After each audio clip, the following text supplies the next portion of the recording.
নমস্কার, GS forum চ্যানেলে আপনাদের সবাইকে স্বাগত জানাই। পশ্চিমবঙ্গে নতুন করে একটা কঠোর আইন আসছে, যে আইনের পরে 1 বছর পর্যন্ত আটক করা হতে পারে এবং তার সঙ্গে সঙ্গে সম্পত্তি বাজেয়াপ্ত করা হতে পারে। এখানে আপনারা নিউজও দেখতে পাচ্ছেন যে মোদি এবার যোগীর পথে গুন্ডা দমনে এই যে নতুন আইন শুভেন্দু অধিকারী তিনি কিন্তু নিয়ে আসছেন এবং 1 বছর আটক করা হবে। এটা সব থেকে গুরুত্বপূর্ণ বিষয়, কারণ ঐতিহাসিকভাবে এই আইন কিন্তু তাৎপর্য রয়েছে।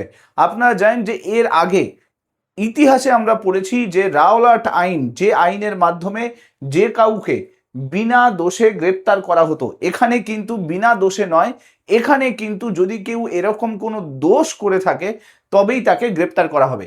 দেখুন এই আইনে কি বলা আছে, যে গুজরাট উত্তরপ্রদেশের অনুসরণ করে নতুন করে সমাজ বিরোধী কার্যকলাপে যারা জড়িত থাকবে তাদের বিরুদ্ধে এই কিন্তু কড়া আইন তৈরি করা হচ্ছে। শুভেন্দু অধিকারী সরকার এই আইন নিয়ে আসছে, the West Bengal public safety and control of anti social activities bill 2026। এই বিলের কথা বিধানসভাতে মুখ্যমন্ত্রী শুভেন্দু অধিকারী তিনি বলেছিলেন, আর দেখতে পাওয়া গেছে যে এই বিলের কিন্তু গেজেট নোটিফিকেশন অলরেডি পাবলিশ করে দেওয়া হলো। খুব গুরুত্বপূর্ণ বিল, কারণ এই বিলের পরে প্রচুর পরিমাণে কিন্তু যে যারা দুষ্কৃতী রয়েছে তারা কিন্তু গ্রেপ্তার হতে পারে। কলকাতা গেজেটের এই বিশেষ সংখ্যায় প্রকাশিত বিলটিতে বলা হয়েছে যে জননিরাপত্তাকে নিশ্চিত করতে এবং আইন শৃঙ্খলাকে সুস্থ অবস্থায় রাখতে এবং সংগঠিত সমাজ বিরোধী যে কার্যকলাপ রয়েছে তার উপর কঠোর নিয়ন্ত্রণ প্রতিষ্ঠা করতে এই নতুন আইন নিয়ে আসা হচ্ছে। বুঝতেই পারছেন যে গত 10 বছরে যে বিভিন্ন যে দুর্নীতিগুলো হয়েছে সেই দুর্নীতিকে সম্পূর্ণভাবে ঠেকাতে এবং সম্পূর্ণভাবে তাদের যে সম্পত্তি সেই সম্পত্তিগুলোকে বাজেয়াপ্ত করতে এই নতুন বিল নিয়ে আসা হচ্ছে। দেখুন ভারতীয় ন্যায় সংহিতা যেটা রয়েছে সেখানে কিন্তু সমাজ বিরোধী কার্যকলাপের উপরে বিভিন্ন ধারা রয়েছে, কিন্তু সেই ধারার সঙ্গে এই যে নতুন আইন নিয়ে আসা হচ্ছে তার কিন্তু তফাৎ আছে। কি তফাৎ? দেখুন, প্রথম কথা যে একটা তফাৎ এটা যে কোনো একজন ব্যক্তি সে যদি জনসাধারণের ক্ষেত্রে নিরাপত্তার ক্ষেত্রে বিপজ্জনক বলে তাকে যদি চিহ্নিত করা হয়, তাকে কিন্তু এই আইনের মাধ্যমে 1 বছর পর্যন্ত আটক করে রেখে দেওয়া যাবে, অর্থাৎ অ্যারেস্ট করে রেখে দেওয়া যাবে। আপনারা জানেন যে সংবিধানে আর্টিকেল 22 ক্ষমতা দেয় যে কাউকে প্রিভেন্টিভ ডিটেনশন করার জন্য, অর্থাৎ তার দোষ করার আগে ধরে রাখার জন্য সেখানে কিন্তু কোর্টের পারমিশন দরকার। কিন্তু এই আইন চালু হলে আর নতুন করে কোর্টের পারমিশন লাগবে না। পুলিশ চাইলে যে কাউকে যে দোষ করেছে তাকে সে যদি মনে করে, পুলিশ যদি মনে করে যে সেই পার্সন সমাজের জন্য বিপজ্জনক রয়েছে, তাকে কিন্তু গ্রেপ্তার করে রেখে দিতে পারবে। এখানে কোর্ট কিন্তু কোনোভাবে ইন্টারভেন করতে পারবে না, যেহেতু আইন নিয়ে আসা হচ্ছে। দ্বিতীয়ত, এই আইনের সঙ্গে ভারতীয় ন্যায় সংহিতার উপযুক্ত ধারা প্রয়োগ করে এই ধরনের অপরাধের সঙ্গে যুক্ত ব্যক্তির সম্পূর্ণ যে সম্পত্তি সেই সম্পত্তি বাজেয়াপ্ত করারও সংস্থান রাখা হয়েছে। এই আইন খুব গুরুত্বপূর্ণ, কারণ গত 10 বছরে যে সীমাহীন দুর্নীতি হয়েছে সেই দুর্নীতিতে যে সমস্ত নেতা নেত্রীরা বড় বড় সম্পত্তি তৈরি করে রেখেছে সেই সমস্ত সম্পত্তি এই আইনের মাধ্যমে নতুন রাজ্য সরকার কিন্তু বাজেয়াপ্ত করার প্রস্তুতি শুরু করবে। দেখুন এই আইনে কোন বিষয়গুলোকে সমাজ বিরোধী অপরাধ বলে চিহ্নিত করা হয়েছে। বিষয়গুলো কি কি? প্রথম কথা, যে যদি কোনো কার্যকলাপ সাধারণ মানুষের জীবনে বিপদ ডেকে আনে বা তাদের জীবন বা সম্পত্তির ক্ষতির আশঙ্কা তৈরি করে বা কোনো বৈধ ব্যবসা বাণিজ্য বা পেশাগত কার্যকলাপে বাধা সৃষ্টি করে। আপনারা জানেন তোলাবাজি, এই জিনিসটা গত 1 বছরে প্রচুর পরিমাণে দেখতে পেয়েছি আমরা। বিভিন্ন ব্যবসা বাণিজ্যের যারা প্রতিষ্ঠাতা থাকে তাদের উপরে তোলাবাজি করা হতো। তো সেই বিষয়টা কিন্তু সমাজ বিরোধী কার্যকলাপ বলে এখন চিহ্নিত হবে যদি এই আইন পাশ হয়ে যায়। সেকেন্ড হচ্ছে প্রাকৃতিক সম্পদের অবৈধ খনন। বুঝতেই পারছেন এই আইন কিটাকে নির্দেশ করছে। বালি চুরি, কয়লা চুরি, গরু চুরি, এই যে ব্যাপারগুলো, সেই প্রাকৃতিক সম্পদের যদি অবৈধ খনন হয় বা বনজ সম্পদের যদি বা সরকারি সম্পদের ক্ষতি করার চেষ্টা করে কেউ, সেটাও কিন্তু সমাজ বিরোধী কার্যকলাপ বলে চিহ্নিত হবে। তো সেই ক্ষেত্রেও যে সমাজ বিরোধী থাকবে তাকে কিন্তু অ্যারেস্ট করতে পারবে এবং তাও পুলিশ কিন্তু 1 বছরের জন্য আটক করে রেখে দিতে পারবে। দেখুন এই বিলে গুন্ডা হিসেবে কাদের কথা বলা হয়েছে। গুন্ডা কাদের? দেখুন প্রথম জিনিস যেটা, যে সমাজ বিরোধী কার্যকলাপের সঙ্গে যুক্ত ব্যক্তি বা এই ধরনের কোনো গোষ্ঠীর সদস্য বা নেতা তাদেরকে গুন্ডা বলে বর্ণনা করা হয়েছে। 2 নম্বর বলা আছে যে ব্যক্তির বিরুদ্ধে ভারতীয় ন্যায় সংহিতার 111 নম্বর এবং 112 নম্বর যে সেকশন রয়েছে সেই সেকশনে যে অপরাধগুলোর কথা বলা রয়েছে সেই অপরাধের সঙ্গে যদি কোনো ব্যক্তি যুক্ত থাকে তাকেও কিন্তু গুন্ডা বলে বর্ণনা করা হয়েছে, তাকেও কিন্তু পুলিশ চাইলে আটক করে রাখতে পারে। এরপর বলা হয়েছে যে অস্ত্র আইন, মাদক আইন এবং মানব পাচার প্রতিরোধ আইন এবং বিস্ফোরক আইন, এই সমস্ত আইনের ক্ষেত্রে যারা যুক্ত থাকবে, কারণ দেখুন প্রচুর পরিমাণে বোম বাঁধা, তারপরে আপনারা জানেন যে প্রচুর পরিমাণে যে আতশবাজি কারখানাগুলো এই কয়েক বছরে আমরা দেখেছি প্রচুর পরিমাণে ব্লাস্ট হয়েছে, প্রচুর মানুষ মরেছে, তারপরেও সরকার সেইভাবে কিন্তু কোনো আইনও নিয়ে আসেনি, তাদের ধরার ক্ষেত্রেও কিন্তু কোনো প্রস্তুতি নেয়নি। বাট নতুন রাজ্য সরকার বলছে এই ধরনের যে কোনো কার্যকলাপকে কিন্তু সমাজ বিরোধী কার্যকলাপ বলে বর্ণনা করা হবে।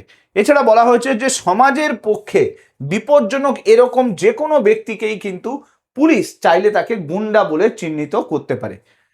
তো এবার যদি কাউকে যদি গুন্ডা বলে চিহ্নিত করে দেওয়া হয় তাহলে তাকে কিন্তু পুলিশ চাইলে 1 বছর আটক করতে পারে এবং তার সম্পত্তি বাজেয়াপ্ত করতে পারে।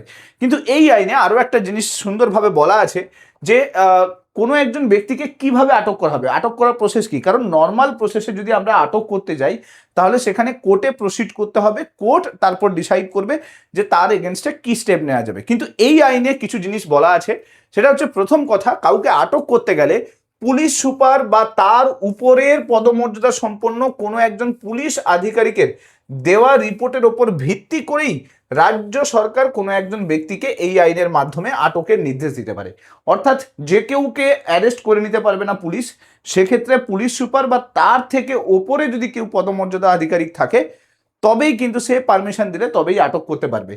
2 নম্বর বলা আছে পুলিশ কমিশনার বা জেলা শাসক যদি কোনো নির্দেশ দেয় কাউকে, তাহলে সেই ব্যক্তির বিরুদ্ধে যদি কোনো তথ্য প্রমাণ থাকে তাহলে সেই তথ্য প্রমাণ ডিজিপিকে জানাতে হবে।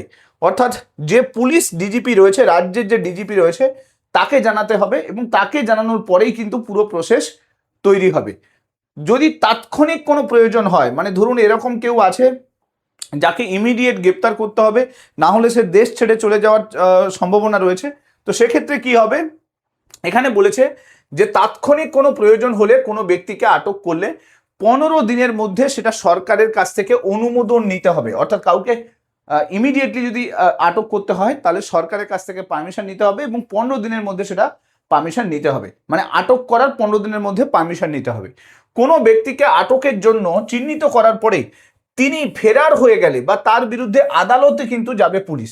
যদি কাউকে আটক করার আগেই সে ফেরার হয়ে যায়, সে দেশ ছেড়ে পালিয়ে যায়, তাহলে পুলিশ কিন্তু আইনি সহায়তা নেবে। অর্থাৎ আদালতে যাবে এবং আদালতে অভিযুক্তকে হাজিরা দেওয়ার জন্য নির্দিষ্ট সময়সীমা বেঁধে দেবে। তারপরেও যদি সে হাজিরা না দেয়, তারপরেও যদি সে সেখানে আদালতে না পৌঁছয়, তাহলে কিন্তু তার যে সম্পত্তি সেই সম্পত্তিকে কিন্তু রাজ্য সরকার বাজেয়াপ্ত করবে এবং তার সঙ্গে সঙ্গে নিলাম করবে। এটা খুব গুরুত্বপূর্ণ ব্যাপার, কারণ আপনারা জানেন যে লাস্ট কয়েকদিনে আমরা দেখেছি যে অভিষেক ব্যানার্জির এগেনস্টে বারবার এই প্রশ্নটা আসছে যে সিআইডি বাড়িতে যাচ্ছে, সমস্ত কিছু করছে, কিন্তু অ্যারেস্ট করা যাচ্ছে না, কারণ অ্যান্টিসিপেটারি বেল নিয়ে বসে আছেন অভিষেক ব্যানার্জি। আজকের যে আইন, এই আইনে যদি চালু হয়ে যায় তাহলে জেনে রাখুন যে এখানে কিন্তু এই যে অ্যান্টিসিপেটারি বেল আর কিন্তু কাজ করবে না। এরপরে বহিষ্কারের একটা ক্ষমতা দেওয়া হয়েছে যে এরকম কোনো ব্যক্তি সে যদি অশান্তি পাকাতে পারে বা এরকম কোনো আশঙ্কা থাকে যে কোনো ব্যক্তিকে কোনো একটা এলাকা থেকে বহিষ্কার করা বা সেখানে তার প্রবেশ নিষিদ্ধ করার ক্ষমতা একমাত্র পুলিশের কাছে এই আইন দেওয়া হচ্ছে। সেক্ষেত্রে কিন্তু কোনো রাজনৈতিক নেতা নেতৃত্ব এই বিষয়ে কিন্তু কোনো স্টেপ নিতে পারবে না। কারণ দেখুন বিজেপি জিতলে তৃণমূলকে বহিষ্কার করে দেয় গ্রাম থেকে, আবার তৃণমূল জিতলে বিজেপি বহিষ্কার হয়ে যায় গ্রাম থেকে। এই যে রাজনৈতিক প্রতিহিংসা, এটার ক্ষমতা শুধুমাত্র পুলিশের কাছে থাকবে। পুলিশ ডিসাইড করবে যে তাকে গ্রাম থেকে সরানো উচিত কি উচিত নয় বা বহিষ্কার করা উচিত কি উচিত নয়। সেক্ষেত্রে কিন্তু কোনো রাজনৈতিক নেতা নেতৃত্ব কিন্তু ডিসাইড করবে না। এটা খুব সুন্দর আইন বলা হয়েছে। এছাড়া আর কি বলেছে, আইন কার্যকর করার ক্ষেত্রে পুলিশ এবং সরকারি কর্মীদের রক্ষা কবচের উল্লেখ রয়েছে এই আইনে। অর্থাৎ এই আইন যখন ইমপ্লিমেন্ট করতে যাবে পুলিশকে কিন্তু অনেকখানি হয়রানির শিকার হতে পারে বা সেক্ষেত্রে পুলিশকে অনেক সমস্যায় পড়তে পারে। সেই ক্ষেত্রে পুলিশকে কিন্তু যথেষ্ট পরিমাণে সুরক্ষা কিন্তু পুরো যে বিধি সেটা কিন্তু দেয়া রয়েছে এই পুরো আইনের মাধ্যমে। তার মানে বুঝতেই পারছেন এই যে আইন, এই নতুন যে আইনটা নিয়ে আসা হচ্ছে এটা কিন্তু যথেষ্ট গুরুত্বপূর্ণ আগামী 5-6 বছরের জন্য। কারণ এই যে যত নেতা নেতৃত্ব ধরা পড়েছে তাদের কাছ থেকে প্রচুর সম্পত্তি পাওয়া গেছে।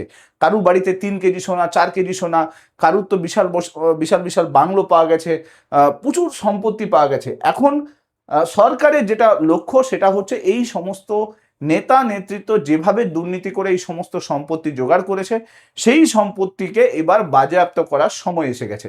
রাজ্য সরকারের এই যে নতুন পদক্ষেপ নতুন করে চাঞ্চল্য সৃষ্টি করবে এবং রাজনৈতিক একটা কিন্তু রাজনৈতিক তর্ক বিতর্ক কিন্তু এবার শুরু হয়ে যাবে। এখন দেখার বিষয় যে বিধানসভাতে এই বিল নিয়ে কি চর্চা হয়, কারণ এই বিলটাকে বিধানসভাতে পাস করাতে হবে, তারপরেই কিন্তু এই বিলটা আইনে পরিণত হবে। দেখার বিষয় যে এই বিলটা নিয়ে কি প্রতিবাদ তৈরি হয়। যদিও বর্তমানে পরিস্থিতি যা, যে রাজ্য সরকার বিধানসভাতে এই বিলটা পাস করিয়েই নেবে, পরবর্তীকালে ইমপ্লিমেন্ট করতে গিয়ে কি সমস্যায় পড়তে হয় বা কি আইনি প্রতিবন্ধকতা সামনে আসে সেটা পরে বোঝা যাবে। যা কিছু নতুন আপডেট আসবে আমি চেষ্টা করব ভিডিওর মাধ্যমে নিয়ে আসার জন্য। ভিডিওগুলো ভালো লাগলে মাস্ট লাইক করে দেবেন, চ্যানেলটাতে নতুন হয়ে থাকলে সাবস্ক্রাইব করে নেবেন এবং অবশ্যই এই ভিডিওগুলোকে শেয়ার করতে ভুলবেন না। Thank you so much. Next ভিডিওতে আপনার সঙ্গে আবার দেখা হচ্ছে। Till then, bye by.